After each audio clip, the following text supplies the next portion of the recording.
इस एडवेंचरस कहानी की शुरुआत होती है हेनरी नाम के एक डॉक्टर को दिखाते हुए। हेनरी बहुत ही ज्यादा सस्पिशियस वे में एक पेशेंट को देखता ही जा रहा था। वो पेशेंट वहाँ पर चेकअप तो कराने आया होता है, लेकिन उसने अपनी बीमारी के बारे में झूठ कहा था। वो कई सारी बातें हेनरी से झूठ कहता है कि उसने प्रिकॉशन बहुत अच्छे से बरते थे, लेकिन हेनरी थोड़ी देर तक उसे एनालाइज करने के बाद डायरेक्ट कहने लगा कि तुम झूठ बोल रहे हो, तुमने ये प्रिकॉशन बिल्कुल नहीं बरता और तुम और बीमार होते जा रहे हो। अब वो पेशेंट एकदम चौंक गया क्योंकि इस बारे में तो सिर्फ उसे ही पता था। आखिर हेनरी कैसे जानता है कि वो गलत बोल रहा है। पेशेंट एकदम गुस्सा हो गया और वहाँ से डायरेक्टली भाग गया। इस मोमेंट पर हमें पता चलता है कि हेनरी के पास कुछ रचनात्मक शक्तियां मौजूद है, कुछ ऐसी शक्तियां जिससे वो लोगों के दिमाग को पढ़ सकता है। इसी तरह हेनरी ने उस पेशेंट का दिमाग पढ़ा और सब कुछ जान लिया। ये एक बहुत ही मिस्टीरियस और पावरफुल शक्तियां हैं, लेकिन पता नहीं क्यों हेनरी ने एक गन निकाली और सीधा अपने माथे पर रखकर ट्रिगर दबाने चला गया। वो खुद की जान लेने ही वाला था, लेकिन तभी वहाँ पर एक कॉल आ जाता है। वो कॉल हेनरी के जॉन नाम के एक दोस्त का था।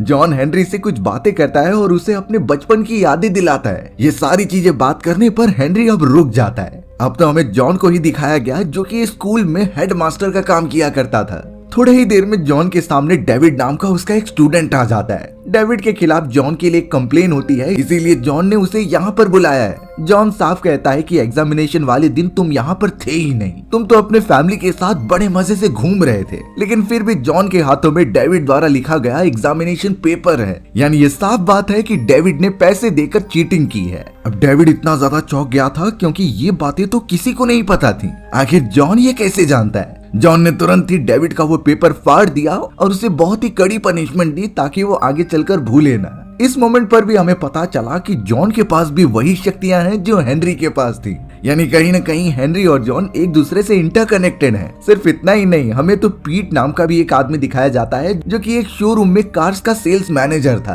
पीट के पास एक लेडी आ जाती है और वो बहुत ही चिंतित थी। उस लेडी के कार का चाबी कहीं गुम हो चुका था और उसे ढूंढने में मदद चाहिए होती है। पीट थोड़ी देर तक तो उस लेडी को देखता रहा और फिर बाद में वो बिना पूछे उसका नाम ट्रिश बताता है। वो लेडी भी एकदम चौंक गई क्योंकि उसने तो नाम नहीं बताया था। फिर पीट ने आखिरकार ऐसे गैस कैसे कर लिया, यानी यहाँ ऑब्वियस बात है कि पीट के पास भी वो शक्तियां मौजूद हैं। वो तो जल्द से जल्द उसके दिमाग की सारी विजन्स को कैरी करता है और उसकी चाबी को ढूंढ लेता है। लेकिन पता नहीं ये सब कब शुरू हुआ और आगे चलकर इसका रिजल्ट क्या होगा। अब थोड़े ही समय बाद हमें रियो नाम का एक आदमी दिखाया गया जो सीधा जॉन को कॉल करता है। उसने जॉन को साफ कहा कि तुम्हारी जान को खतरा है, इसीलिए जल्द से जल्द अंडरग्राउंड हो जाओ। बेचारा जॉन एकदम घबरा गया और वो पूछने लगता है कि क्या होने वाला है, लेकिन रियो कुछ बोलता नहीं और कॉल कट कर देता है। जॉन एकदम घबराए हुए घर से बाहर तो निकलता है, लेकिन थोड़ी ही देर बाद उसकी कार से एक टक्कर हो गई थी। वो बहुत ही ज्यादा घायल हो चुका होता है, इसीलिए एम्बुलेंस को बुलाया गया। एम्बुलेंस वर्कर सारी चीजें कर रहे थे उसे बचाने के लिए, लेकिन तब जाकर जॉन को कुछ विजन दिखाई देते हैं। उस विजन में उसे एक छोटा लड़का दिखाई दे रहा था जो बार बार एक चीज दोहराते रहता है कि वो तुम्हें ढूंढ रहे हैं और तुम्हें छुपना होगा। आखिर ये सब कौन सी अनजान बातें कर रहे हैं, ये थोड़ी देर में पता चलने वाला है। अब हमें कुछ महीने बाद का सीन दिखाया जाता है जहाँ पर जॉन पूरी तरीके से ठीक हो चुका था। जॉन तो अपने कुछ दोस्तों यानी कि हेनरी, डेविड, पीट और रिव के साथ मौजूद होता है। वो चारों तो एक अच्छा खासा प्लान बनाकर टूरिस्ट की तरह घूमने गए थे फॉरेस्ट के बीचों बीच। वहाँ पर टेम्परेचर भी बहुत कम था और स्नोफॉल भी हो रही थी। वो एक बीचों बीच मौजूद हाउस में रुकने वाले थे और अपनी रात गुजारेंगे वहाँ पर। जल्द से जल्द अंदर जाकर उन्होंने कई सारे खाने खाए और ड्रिंक भी पीना चालू कर दिया। वो सभी एक दूसरे को पहले से जानते थे और मजे कर रहे होते हैं। लेकिन अब जॉन अपने एक दोस्त से बात करने लगा और वो उसे कुछ महीनों पहले जो चीज हुई थी वो बता रहा होता है। यानी जब जॉन का एक्सीडेंट हुआ था और उसे वो बच्चा दिखाई दिया, उस बच्चे का नाम डू डिट्स होता है जिसे वो बहुत पहले से जानते थे। जॉन ने ये भी बता दिया कि डू डिट्स हमें किसी से सावधान रहने के लिए कह रहा था। अब जॉन का फ्रेंड तो उन चीजों पर ज्यादा गौर नहीं करता और कहता है कि हमें इस मोमेंट को एंजॉय करना चाहिए। चारों अंदर आकर अपनी मील को खाने लगे थे। अब वो सभी सामने बैठकर दीवार पर लगे हुए एक स्ट्रक्चर को देखते हैं। उस स्ट्रक्चर को ड्रीम कैचर कहा जाता है, जो कई सालों से मान्यताएं चलती आ रही हैं कि ये गुड लक के लिए होता है। और वो चारों मेंबर्स स्ट्रक्चर को इस तरीके से देखते हैं जैसे कि वो उससे इंटरकनेक्टेड हों। अब इन्हीं सारी चीजों के बीच ये पूरा सीन 20 साल पहले चला जाता है, यानी तब जब ये चारों फ्रेंड बहुत छोटे हुआ करते थे। एक दिन वो इसी तरीके से टहल रहे होते हैं, लेकिन अचानक उन्हें कोई बैग दिखाई दिया। ये किसी लड़के का हो सकता है और उन्हें कुछ आवाज सुनाई देती है, इसीलिए वो लगातार भागते हुए उस तरफ चले गए। सामने वो देख पा रहे थे कि कुछ बदमाश बच्चे एक डिसेबल लड़के को परेशान कर रहे हैं। वो तो उसे टॉर्चर भी कर रहे थे और बेचारा लड़का कुछ कर भी नहीं पा रहा था। इसी रीजन की वजह से जॉन, हेनरी, डेविड और रीव तुरंत ही उस जगह पर आकर उन बदमाश लड़कों को वहां से भगा देते हैं। उन्होंने तो पुलिस ऑफिसर्स को भी बुलाने की धमकी दी, इसीलिए अब वो बदमाश बच्चे वहां से निकल गए। चारों जब उस डिसेबल लड़के के पास पहुंचते हैं तो वो अपना नाम डूडिट्स बता रहा था, यानी वही बच्चा जो इतने सालों बाद जॉन के सपनों में आया था और उसने उसे सतर्क रहने के लिए इन्फॉर्म किया होता है। आखिर इसका इस समय में क्या रिलेशन है ये एकदम कंफ्यूजिंग हो सकता है, लेकिन हमें इसके बारे में कुछ ही मोमेंट के अंदर पता चल जाएगा। पूरा सीन प्रेजेंट टाइम पर शिफ्ट हो जाता है, जहाँ पर जॉन और उसके तीनों फ्रेंड्स उसी हाउस में मौजूद थे।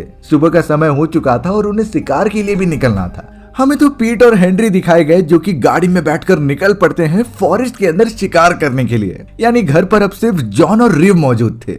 रियो तो लगातार अपनी शॉट गन लेकर जानवरों का शिकार कर रहा था, लेकिन तभी अचानक जॉन को एक दूसरी तरफ एक अजीब सा आदमी दिखाई देता है। वो बूढ़ा आदमी था जो बहुत ही ज्यादा घायल हो चुका था। जॉन एक अच्छा आदमी था तो इसीलिए वो बूढ़े आदमी की जाकर मदद करता है। बूढ़े आदमी ने अपना नाम रिक बताया और ये भी कहा कि वो अपने साथियों से बिछड़ गया है और बहुत ज्यादा स्नोफॉल होने की वजह से वो थक भी गया है। तो जॉन बिना कुछ देरी किए रिक को अपने हाउस में लेकर चला आता है। अब अंदर पहुंचते ही जॉन नोटिस कर रहा था कि रिक का बिहेवियर काफी चेंज हो रहा है। उसका बॉडी पूरी तरीके से गर्म हो चुका था और छाती तो एकदम फूलते जा रही थी।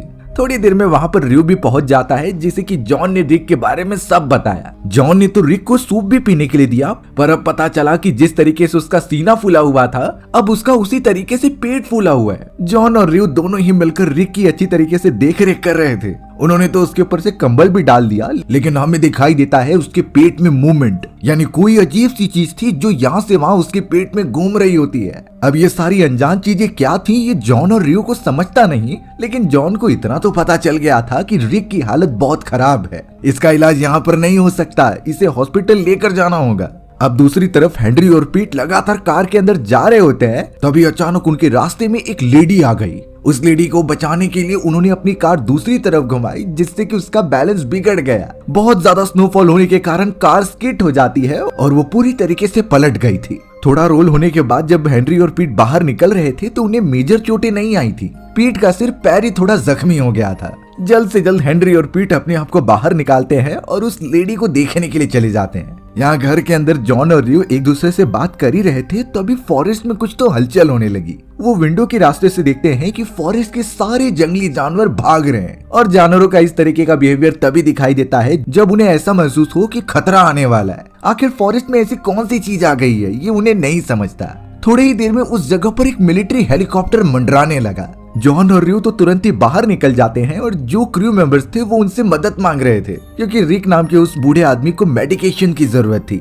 लेकिन हेलीकॉप्टर के अंदर जो क्रू मेंबर्स मौजूद थे वो साफ इसके लिए इनकार कर देते हैं। उन्होंने ये कह दिया कि इस पूरी जगह को क्वारंटीन कर दिया गया है। वो कुछ डिटेल में नहीं बताते और बिना मदद किए वहाँ से निकल जाते हैं। अब यहाँ हेनरी और पीट उस घायल पड़ी हुई औरत के पास ही होते हैं। पीट ने वहां रुकने का डिसाइड किया, इसीलिए हेनरी जाकर मदद लेकर आता है। अब यहाँ घर के अंदर जब जॉन और पीट अंदर की तरफ जाते हैं तो पता चला कि फर्श पर कई सारे खून के धब्बे पड़े हुए हैं। जॉन और रियो एकदम से परेशान हो गए कि यहाँ पर क्या हो गया। तुरंत ही वो उस बूढ़े आदमी रिक के कमरे में जाते हैं तो पता चला वो भी अपनी जगह पर नहीं है। उसके बेड पर भी कई खून के धब्बे मौजूद थे।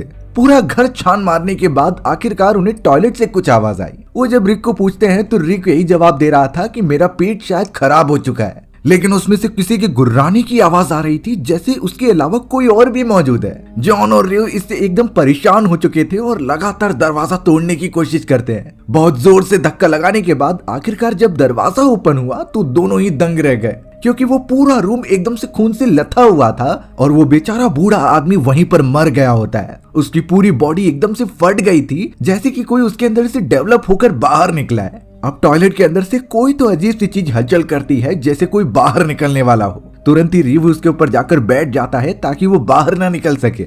जॉन ने रिव को वहीं पर रुकने के लिए कहा ताकि वो कुछ स्टूल लेकर आ सके, जिससे कि वो पूरे टॉयलेट को बंद कर दें। लेकिन यहाँ रिव इन सारी चीजों को हल्के में ले रहा था। वो डरा तो होता है, लेकिन जैसे ही वो दूसरी तरफ झुका तभी अंदर से एक अजीब सा क्रिएचर बाहर निकलता है। इस क्रिएचर की एकदम सांप जैसी बॉडी थी और नुकीले दांत होते हैं। उसने तो रियो के ऊपर अटैक भी करना स्टार्ट कर दिया था और थोड़ी ही देर में वहां पर जॉन आ जाता है। जॉन को सामने देख वो अजीब सा क्रिएचर उस पर भी अटैक करने बढ़ता है, लेकिन ड्रू ने उसे पीछे से पकड़ लिया था। इसका रिजल्ट ये हुआ कि क्रिएचर ने सीधा अपने दांतों से हमला कर दिया ड्रू के सर पर, यानी वो तुरंत ही उसे खत्म कर देता है। जॉन ने अपनी जान बचाने के लिए दरवाजा तो बंद कर दिया था, लेकिन धीरे धीरे उसके ही पीछे से एक अजीब सी आकृति बाहर निकलती है। ये कोई अजीब सा एलियन था जिसका साइज काफी बड़ा होता है, और जो टेंटिकल वाला क्रिएचर है वो उसके चारों तरफ घूम रहा था। जॉन की तो बोलती ही नहीं निकलती, और अब वो क्रिएचर पूरी तरीके से लाल डस्ट में कन्वर्ट हो जाता है। वो पूरा लाल धुआं धीरे धीरे जॉन की बॉडी में इंटर करने लगा था, जैसे वो एलियन अपने लिए कोई इंसानी होस्ट तलाश कर रहा था।